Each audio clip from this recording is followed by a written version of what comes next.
आपके साथ सुदेश नैन मोर। हर पल और हर लम्हा हमारे चारों ओर जुर्म का गंदा खेल खेला जा रहा है। मुजरिम बेखौफ होकर सिस्टम को चैलेंज कर रहे हैं, लेकिन हम अपनी जिम्मेदारी को समझते हुए मुजरिमों को चैन से नहीं बैठने देंगे। आपको खबरदार करना हमारा फर्ज है, इसलिए हम हर पल जुर्म पर नजर रख रहे हैं। हम कर रहे हैं आपके लिए तफ्तीश।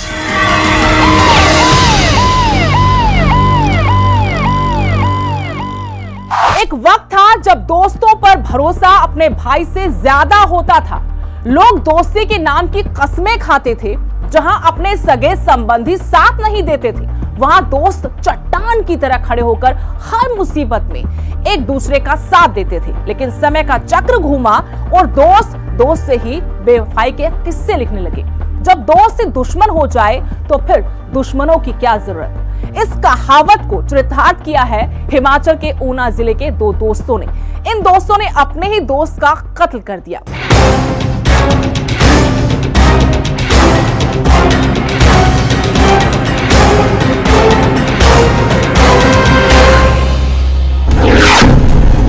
दोस्त ना रहा, दोस्तों ने किया दोस्त का कत्ल। दोस्ती के नाम पर दोस्त बना दुश्मन। दोस्तों ने किया दोस्ती का कत्ल। हिमाचल पंजाब की सीमावर्ती गोंदपुर जयचंद की खड्ड में एक 23 वर्षीय युवक का शव लहूलुहान हालत में सड़क किनारे मिला था। शुरुआती तफ्तीश में ये पाया गया कि मृतक पर तेजधार हथियार से हमला किया गया है। जिला ऊना के सीमांत गांव गोंदपुर जयचंद में 7 अप्रैल को पंजाब के डल्लेवाल निवासी राजेंद्र का शव खून से लथपथ मिला। खून से लथपथ मिले शव से एक बात तो साफ हो गई थी कि उसकी हत्या की है, लेकिन उसकी हत्या किसने और क्यों की, ये एक यक्ष प्रश्न परिवार और पुलिस के सामने खड़ा था। मृतक की पहचान राजेंद्र कुमार पुत्र नसीब चंद निवासी गांव डल्लेवाल तहसील गढ़शंकर जिला होशियारपुर पंजाब के रूप में हुई थी। शव से कुछ दूरी पर मृतक की बाइक भी बरामद हुई है। आज सुबह पुलिस चौकी टालीवाल में हमको इन्फॉर्मेशन मिली कि एक अननोन बॉडी जो है गोंदपुर में बिल्कुल बॉर्डर पंजाब हिमाचल बॉर्डर पे एक बॉडी जो है वो पाई गई है। साथ ही उसके एक मोटरसाइकिल भी वहाँ पे प्रेजेंट था। पुलिस को इस घटना की सूचना दी गई तो हरोली थाना प्रभारी सुनील सांखियान की अगुवाई में पुलिस ने मौके वारदात पर पहुंचकर शव को अपने कब्जे में ले लिया। एसपी ऊना अजित सेन ठाकुर और डीएसपी हरोली मोहन रावत ने भी मौके वारदात का जायजा लिया। इस घटना की बारीकी से जांच के लिए फोरेंसिक टीम को भी घटना स्थल का मुआयना करने के लिए बुलाया गया। मौके पे पुलिस अधिकारी वहां पहुंचे, police team, SHO Haroli, SDPO Haroli और मैं खुद भी मौके पे जाके आया हूं। हम आरएफएसएल की टीम का भी वहां पे मौके पे विजिट कराएंगे और फर्दर इन्वेस्टिगेशन जो है इसमें कंटिन्यू। पुलिस के अनुसार राजेंद्र कुमार 6 अप्रैल को सुबह 11 बजे मोटरसाइकिल पर अपने 2 दोस्तों के साथ घर से निकला था। देर शाम तक न आने पर परिजनों ने उसकी तलाश शुरू की, लेकिन राजेंद्र का कोई पता नहीं चला। शुक्रवार सुबह राजेंद्र की तलाश में परिजन और उनके साथी ढूंढते हुए हिमाचल में प्रवेश करते हुए गोंदपुर जयचंद पहुंच गए, जहां पर खड्ड के बीच राजेंद्र कुमार की बाइक खड़ी हुई थी। बाइक मिलने के बाद परिजनों ने राजेंद्र की तलाश तेज की तो वो लोग ये देखकर सन्न रह गए। कुछ ही दूरी पर राजेंद्र कुमार मृत अवस्था में पड़ा था। राजेंद्र बुरी तरह से लहूलुहान था। देखने पर पता चला कि राजेंद्र कुमार के शव पर तेज धार हथियार से हमला हुआ था। वहाँ पे राजेंद्र कुमार 23 वर्षीय व्यक्ति हैं, ये गढ़शंकर के रहने वाले हैं। वो उनकी जो है बॉडी आइडेंटिफाई हुई है। उनके ऊपर फेस पे और अपर बॉडी पे जो है तेज धार कोई हथियार से अटैक किया जाना पाया जा रहा है। इसके चलते जो है हम इसमें 302 के अंतर्गत जो है पुलिस थाना हरोली में मामला रजिस्टर कर चुके हैं। पुलिस ने शव को कब्जे में लेकर परिजनों और साथियों से पूछताछ की है। पुलिस को अपनी तफ्तीश में पता चला कि राजेंद्र कुमार वीरवार को अपने 2 दोस्तों के साथ बाइक पर घर से निकला था। पुलिस ने हत्या का मामला दर्ज कर जांच शुरू कर दी है। वहीं पुलिस ने आरोपियों की तलाश शुरू कर दी है। पुलिस ने राजेंद्र की हत्या के मामले में जब जांच पड़ताल शुरू की तो कई अहम खुलासे पुलिस के सामने हुए, जिसमें पता चला कि राजेंद्र अपने 2 दोस्तों के साथ बाइक पर सवार होकर ऊना जिला की ओर आया था और जब पुलिस ने इन दोनों युवकों को दबोचा तो पता चला कि आपसी अनबन के चलते इन्हीं 2 दोस्तों ने उसकी हत्या को अंजाम दिया है। अमित शर्मा, न्यूज़ 18 ऊना।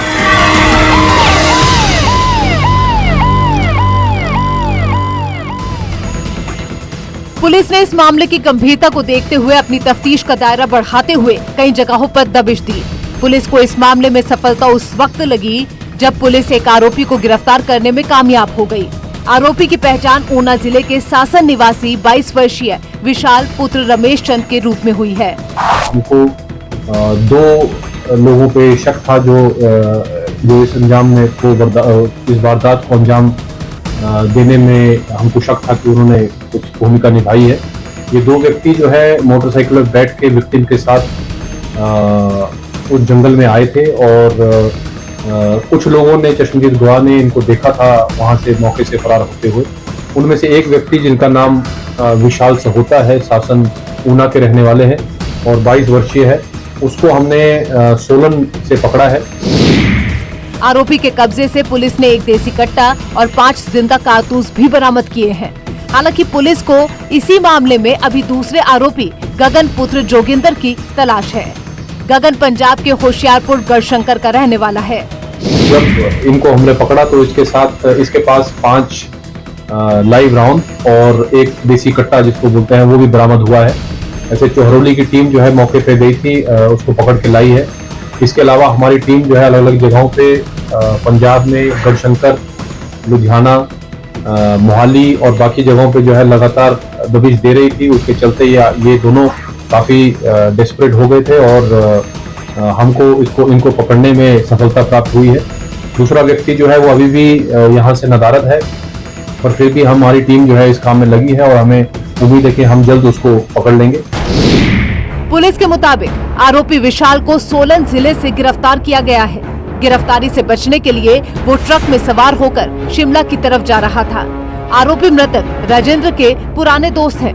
हाल ही में इन दोस्तों के बीच किसी बात को लेकर मनमुटाव हुआ था। इसके बाद आरोपियों ने राजेंद्र को मौत के घाट उतारने के बाद लाश को जंगल में फेंक दिया।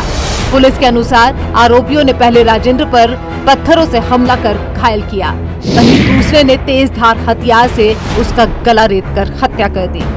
इसकी अभी तक की जो इंटेरोगेशन की गई है विशाल की, उसमें से ये पता चला है कि इन दोनों ने मिलके मृतक के ऊपर जो है जानलेवा हमला किया एक चाकू नुमा हथियार से, और जो उसकी बाइक थी उसकी चाबी वगैरह फेंक के वहीं पे आसपास फेंक के, और जो ये हथियार है उसको भी जंगल में फेंक के जो है मौके से फरार हो गए।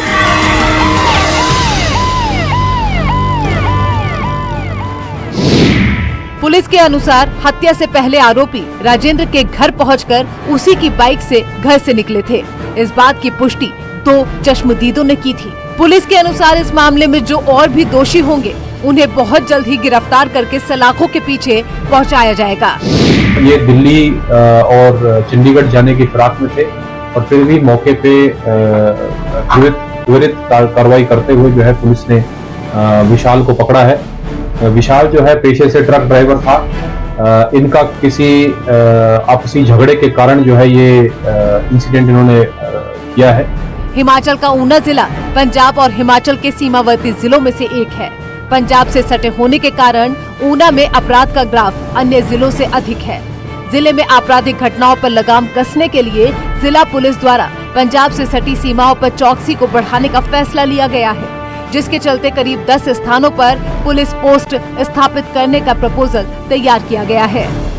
बॉर्डर एरिया हमारा इस तरह का है कि पंजाब और हिमाचल की पुलिस के जितने भी थाने या चौकियां हैं वो इन एरिया से काफी दूर हैं।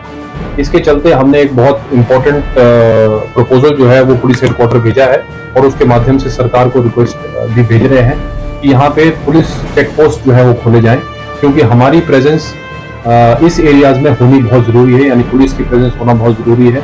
किसी भी तरह के व्यक्ति, चाहे हथियार लेके अनजान व्यक्ति बिना नंबर की मोटरसाइकिल लेके या एनडीपीएस के काम करने में संलिप्त लोग जो हैं यहाँ से आते जाते रहते हैं, और पोरस बॉर्डर होने के नाते और पुलिस संख्या जो है थोड़ी कम होने के नाते ये जो है इस बात का फायदा उठाते हैं। इसके चलते हमने 10 अलग अलग जगहों पे बॉर्डर चेक पोस्ट लगाने का एक प्रस्ताव तैयार किया है। गौरतलब है कि पिछले सितंबर में भी जिले के ही दुल्हेड़ में भी पंजाब के अपराधियों ने एक स्थानीय व्यक्ति को गोली मारकर मौत के घाट उतार दिया था, जबकि वारदात को अंजाम देने के बाद आरोपी सीधे पंजाब में दाखिल होकर फरार होने में कामयाब हो गए थे। वहीं पुलिस ने बाद में आरोपियों को पंजाब, हरियाणा और राजस्थान से कड़ी मशक्कत के बाद गिरफ्तार किया था। हमारे इस एरिया में 126 किलोमीटर का जो बाउंड्री ऊना और पंजाब की लगती है, खासकर जो हरोली एरिया है, दुल्हेड़ में सितंबर 2022 में भी एक मर्डर का केस जो है सामने आया था। पुलिस जितनी भी हमारी यहाँ पे प्रेजेंट है, न केवल पूरे जिला में बट भी स्पेसिफिकली हरोली एरिया में भी वो काफी एनडीपीएस के केसेस भी जो है बॉर्डर एरिया पे चेक कर रही है।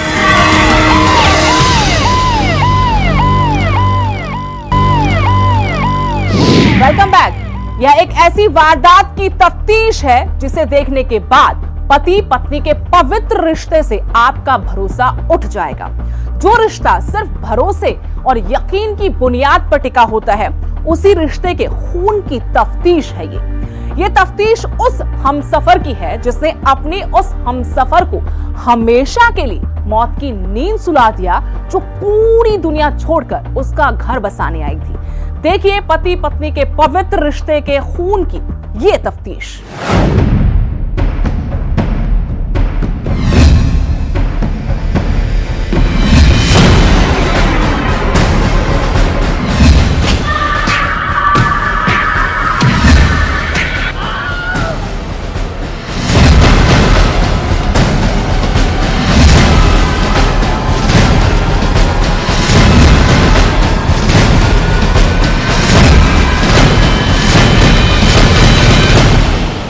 पहाड़ों की रानी शिमला में खून, पवित्र रिश्ते का हुआ खून, पति के हाथों पत्नी की हत्या। कहां जा रहा है समाज? ये जिस हत्या की तफ्तीश है वो हमारे समाज के खोखले होने को दर्शा रहा है। एक पति अपनी पत्नी की हत्या करके उसकी लाश को बगीचे में छुपा देता है, लेकिन अपराध तो छुपाए नहीं छुपता। जब इस हत्या की खबर सबको लगती है तो समाज के सबसे पवित्र रिश्ते को लेकर सवाल उठने लगते हैं। देवभूमि कही जाने वाले हिमाचल प्रदेश में एक शर्मसार करने वाला वाकया सामने आया, जहां एक पति ने अपनी ही पत्नी का बेरहमी से कत्ल कर दिया। घटना राजधानी शिमला से करीब 150 किलोमीटर दूर चौपाल के नजदीक एक गांव की है। हिमाचल प्रदेश की राजधानी शिमला के चौपाल उपमंडल में एक पति पर आरोप है कि उसने अपनी ही पत्नी का कत्ल कर दिया। हत्या के बाद मृतका की लाश को एक बगीचे में छुपा दिया गया था। फिलहाल आरोपी पति पुलिस गिरफ्त में है। पुलिस इस मामले की बड़ी ही गहनता से तफ्तीश कर रही है। पुलिस स्टेशन चौपाल की घटना है, जिसमें एक व्यक्ति जो नेपाली मूल का रहने वाला है, उसने कुछ समय पहले अपनी पत्नी की हत्या की और उसके बाद उसको बगीचे में दबा दिया। पुलिस के अनुसार शिमला जिले के चौपाल उपमंडल में नेपाली मूल के एक युवक ने अपनी ही पत्नी की हत्या कर दी। हत्या के बाद आरोपी ने शव को बगीचे में छिपा दिया। वारदात के 2 महीने बाद पुलिस ने घटना का खुलासा करते हुए बुरी तरह से गल चुके शव को बरामद किया है। महीनों बाद शव की बरामदगी ये सिद्ध करती है कि अपराधी अपने अपराध पर चाहे लाख पर्दे डालने की कोशिश करे, कानून के लंबे हाथ उसकी गर्दन तक पहुंच ही जाते हैं। पता चला पुलिस को कि भाई इस तरह से एक डेड बॉडी जो है वो एक बगीचे में दबा के रखी हुई है, तो उसके बाद फिर उसकी जो है वो आइडेंटिफिकेशन के लिए आसपास जो हमारे पास सूचना अवेलेबल थी उसके आधार पे कार्रवाई की और ये पता चला कि यहाँ से कौन कौन लोग मिसिंग हैं। हमने उसके ऊपर इन्वेस्टिगेशन की, तो उसमें ये जो व्यक्ति इस हत्या के मामले में इन्वॉल्व था, ये पाया गया कि इसकी फैमिली और ये मिसिंग है यहाँ से। पुलिस के मुताबिक नेपाली मूल की 27 वर्षीय माया अपने पति गोपाल और 2 बच्चों संग चौपाल के बहन में रहा करती थी। दंपति यहाँ एक बागवान के बगीचे में काम करते थे। मढोंग निवासी सुनील बरागटा के अनुसार जब वह अपने बगीचे में काम कर रहे थे तो उन्हें बगीचे में एक जूता और बिखरे हुए कपड़े मिले। उन्हें इस पर अचरज हुआ और आगे की खोज की। हत्या के आरोप में पुलिस ने आरोपी पति को गिरफ्तार कर लिया है। अफसोस की बात तो ये है कि आरोपी ने हत्या करते समय ये भी नहीं सोचा कि उसके 2 मासूम बच्चों का क्या होगा, जिनमें छोटी बच्ची तो सिर्फ 5 महीने की है। जब बगीचे का मालिक अपने बगीचे में कामकाज के लिए जाता है तो वहाँ पे उसे कुछ कपड़े और जूते मिलते हैं, जिसकी सूचना पुलिस को की जाती है। जिसके बाद छानबीन में एक सड़ी गली लाश सामने आती है। लाश को देखकर जब पुलिस ने छानबीन शुरू की तो कुछ लोगों को गायब पाया और उसके बाद पुलिस की तफ्तीश शुरू हुई। तफ्तीश के दौरान एक नेपाली मूल का परिवार गायब मिला।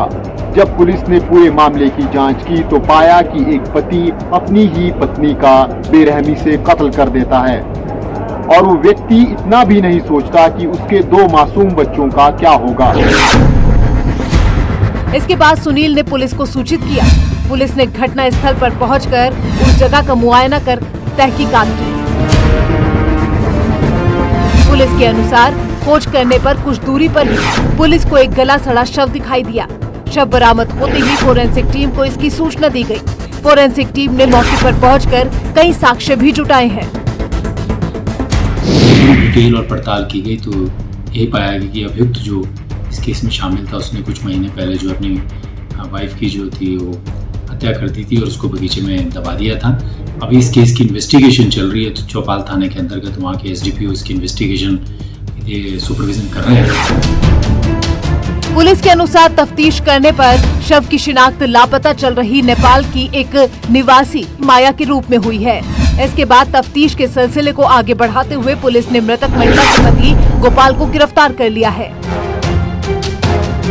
जो भी फैक्ट्स हैं वो सामने आए, जो भी आ रहे हैं उनको इन्वेस्टिगेशन में शामिल किया जा रहा है और इस मामले में जो अभियुक्त है वो इसको हमने गिरफ्तार किया है और अभी वो पुलिस रिमांड पर चल रहा है, उससे बाद पूछताछ की जाएगी।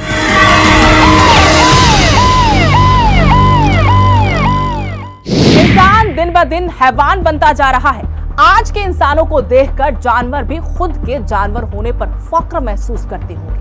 हैवान भी सोचते होंगे कि कुदरत ने तो इंसानों को आपसी प्रेम के रिश्तों की डोरी में बांधा था, लेकिन ये इंसान खुद को प्रेम बंधन से अलग कर कोई खूनी संसार बसा लेना चाहता है। तभी तो इंसानों में न तो रिश्तों की कद्र बच पा रही है और न ही आपसी व्यवहार में एक दूसरे की चिंता संवेदना दिखाई देती है।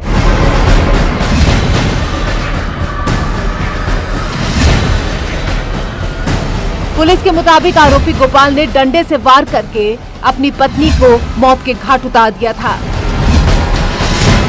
पुलिस ने हत्या में इस्तेमाल किए गए डंडे को भी बरामद कर लिया है।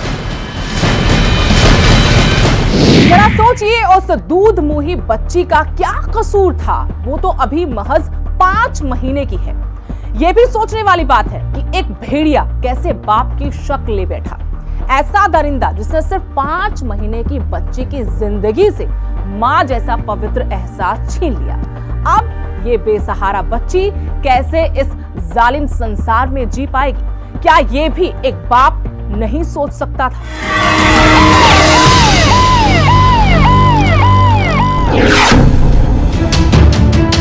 पुलिस के अनुसार कुछ दिनों पहले ही दोनों मियां बीवी में किसी बात को लेकर कहासुनी हुई थी। इस वजह से आरोपी पति ने पत्नी की हत्या की है।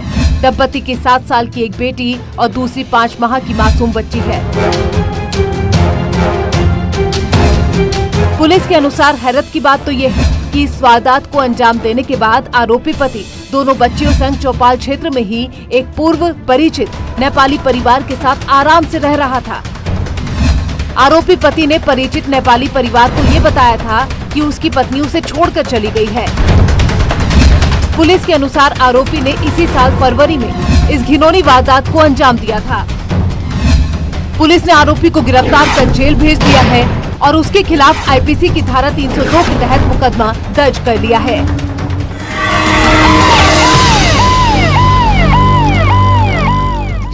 पुलिस ने पूरे मामले की छानबीन की और आरोपी को हिरासत में ले लिया। अब आरोपी पुलिस हिरासत में है और 1 तारीख तक रिमांड पर है। पुलिस लगातार आरोपी से पूछताछ कर रही है और आगे के सुराग जुटाने की कोशिश कर रही है। इस घटना से पूरे क्षेत्र में दहशत का माहौल है। अब देखना ये होगा कि पुलिस क्या आरोपी को सजा दिलवा पाती है और जरूरी साक्ष्य एकत्रित कर पाती है। फिलहाल दूर दराज के इस क्षेत्र में लोग सहमे हुए हैं। शिमला से न्यूज़ 18 के लिए राजेंद्र शर्मा।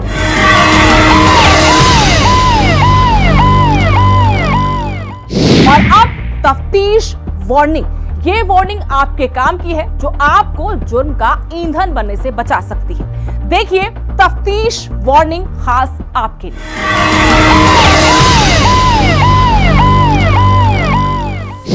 आपके माध्यम से हम सारे टूरिस्ट्स को, सारे विजिटर्स जो गुलमर्ग आने वाले हैं, उनसे इस्तदा करते हैं कि जेन्युइन टिकट्स ही लेके यहाँ पे आए, जागरूक हो जाएं, ऑनलाइन टिकट ही बुक करें हमारी ओरिजिनल वेबसाइट से।